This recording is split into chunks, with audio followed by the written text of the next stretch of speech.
So today's video is going to be about 5 things, maybe more, because there's a lot.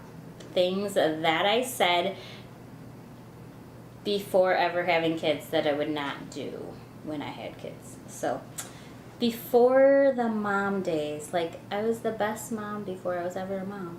As I said I would never do when I had kids.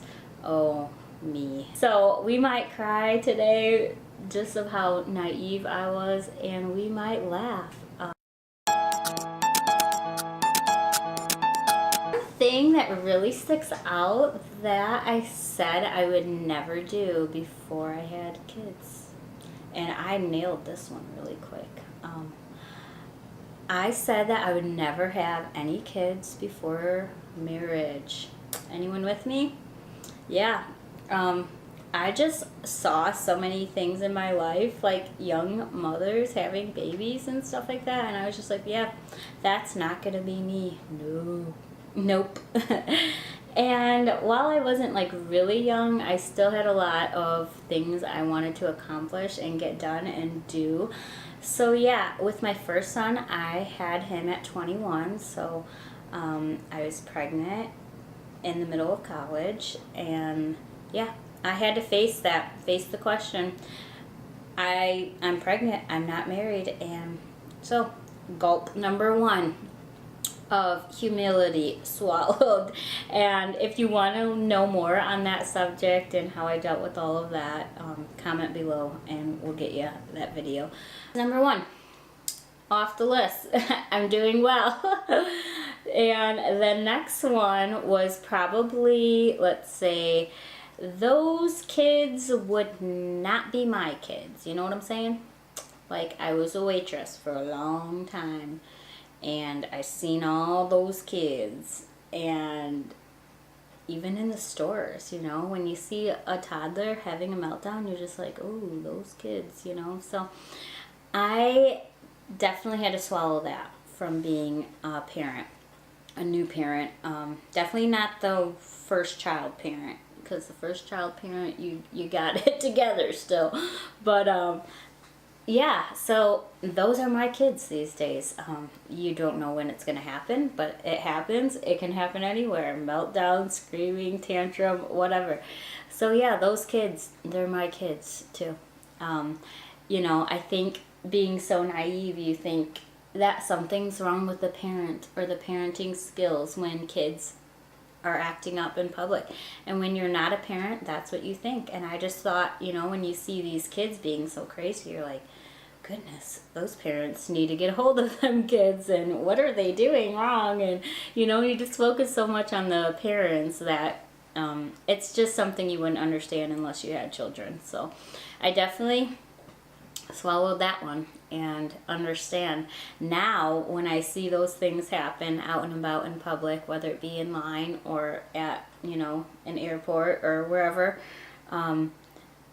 I want to go and like help that parent. Like, can I take the kid for 2 minutes and you can go get a breather, or what do you want me to do? What do you want me to do? What can I help you with? Like, I seriously am like to the rescue of the parents. Like, what can we do? What do you need?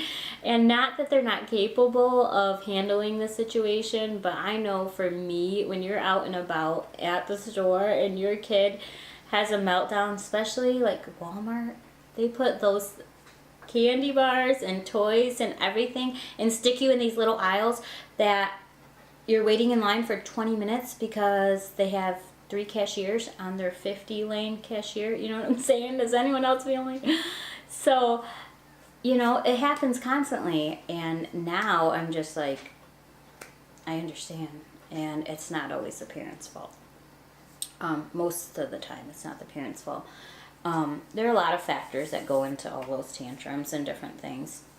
You can't get them down. And so now when I see them, I definitely want to go and try to help, but not everyone takes that very well. So you do have to kind of step back. And, you know, I think some moms or dads may think of it as like a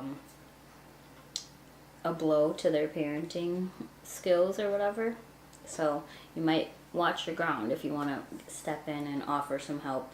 some people might not take that well. So I haven't had that, but it very well could happen, because not that anyone's going to be able to help my screaming child or whatever happens, but it's definitely like when it happens to you, you're just like, you feel like the whole place is just looking at you. And so I feel myself getting stressed, getting frustrated, maybe getting red. So yeah, I have to literally just walk back out the store and be like, we're not doing this right now. And that's hard. That's very hard for me to do. It has been done before, and you have to do that. I think they learn a lot when that happens. Like, mama, it's a lot to pack your children up to get to the store and try to conquer this list of groceries or whatever, and to have to turn around and be like, we're not doing this, and then, you know, deal with the consequences after that. That's hard parenting. But I think those kind of things really are effective, and they work. Back to the list. So that's one thing. I thought my kids would never be those kids. Whatever works, works. That my next thing would probably be like, my kids would not go out looking like that. I have boys, so they don't care. They just don't care. And when they have a daddy that don't care either, gosh, it's hard to win that one. There are days where I'm like, not having this battle. You have to pick your battles with these kids, and you want to wear that? Go right ahead. It's okay. I don't care. As long as you're covered, it's okay. So they go out not matching, or my 3-year-old, as we would call it, he doesn't like jeans, so he goes with his comfy pants on. For the most part, I try to get them to look good and presentable and stuff like that, but there are days you just have to be like, whatever you want to wear. I don't even care. If it's a boot and it's a flip-flop, go for it. Because parenting is so humbling and at the same time fun and adventurous, and the opposite. It's consuming and it can drain you as well. So definitely had to swallow the fact of my kids not looking all that great while out and about. You know, be lucky if we can get you to brush your hair. And I think I had said, like, I'm not going to let my kid just eat junk and candy and all that good stuff. And it's happening. And it happens.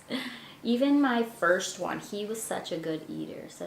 And he still is. I mean, he loves salads, but he has his own money now. So now we can just go out and buy the stuff. And then it causes a whole chaos in the house, as well as the others are like, what? He's eating this, he's eating that, he's eating this. So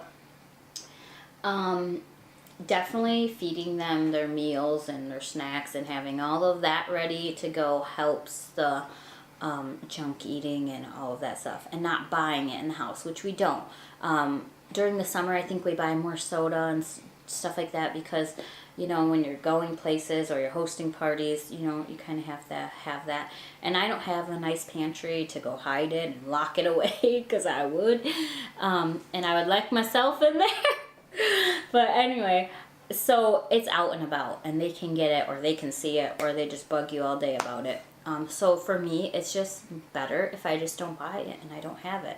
Then I can't get it either. So, yeah, if I don't have it, then there's nothing to fight about, and they can't have it and stuff like that. So, yes, they do get that fruit snack. Oh, the fruit snack. They get fruit snacks. And they get donuts sometimes. And sometimes they get these things for breakfast. Yeah. So, mommy days, you make them scrambled eggs. On days where you're just surviving and you're trying to get through it, you might hand them a donut or 2 or 3. Oh, a good one. Another good one. I will not yell at my kids. Why would I even think such a thing? My goodness. Probably, if I had to guess, like, I thought when I was a mom that I was never going to yell at my kids, because I grew up with someone constantly yelling at me and just being kind of like a bother. So, yeah, that's a whole nother topic and subject. So I always thought, I'm not going to be that parent that yells, blah, blah, blah, blah, blah. And me, oh my. There are days where the monster comes out and I yell and I scream and I can't even listen to myself. I cringe just hearing myself. And those aren't good mommy days, but you win some, you lose some. You can't have great mommy days all the time, and that's okay for me. It gives me an opportunity to reflect on where I need work at, and gives me an opportunity to be humble and apologize to my kids and just show them what it means to walk with Christ, because if you're never apologizing to them, asking forgiveness and stuff, then they don't really see how that works in real life. So I've had to do that quite a few times. Yeah, quite a few times. I've done it once where it's like I have the kid in the room and quiet and it's just me and him or whatever, and they're just like, "You gonna tell me you're pregnant?" And I just die, like, really. I mean, it's fair. They can think that. I've been pregnant for quite some time now. So yeah, that's funny when that happens. They always think like, "Oh my gosh, they're gonna have big news." But yeah, so I've had to say sorry a few times and ask for forgiveness, and that's okay. But definitely don't have the yelling not down. If you have any tips, comment below. I'd love them. Sometimes you have to give yourself a timeout, lock yourself in the bathroom with chocolate, I recommend, or soda or something, and just take a breather. My goodness, my cat just scared me. I have a crazy cat. She climbs on the window screen and is just like, let me in. So she's there. She's trying every window. So I'll go let her in a minute. For all you cat lovers, don't get me. I'm going to let her in. I would never let myself go. And I think that's a big issue these days, definitely. And we can discuss that further in another video, but I would never let myself go and wear pajamas. I'm going to get up every day and I'm going to get ready and look good and be a 5-star mommy. And definitely say I probably let myself go a little bit, most of the time. Having 4 boys, it's hard to find time to get ready. So sometimes, even now, just to make the video, this isn't my normal look whatsoever. I put my face on, put my hair back just a little, gave you a nice shirt to wear. But that's a good day. So be lucky if you find time to shower, too. So yeah, it's hard with 4 kids and a whole schedule and a family and a marriage and outside stuff and all of that. It just, some days you just don't even get makeup on and you just go. Yoga pants is dressed up to me these days. Sleeping that extra 20 minutes instead of rolling out of bed and getting ready and all of that, that's more important. Depending. I hope this helped you, maybe made you feel better in your mommying skills. If you have any other questions or comments, feel free to link them below. And we'll see you again next time. Bye.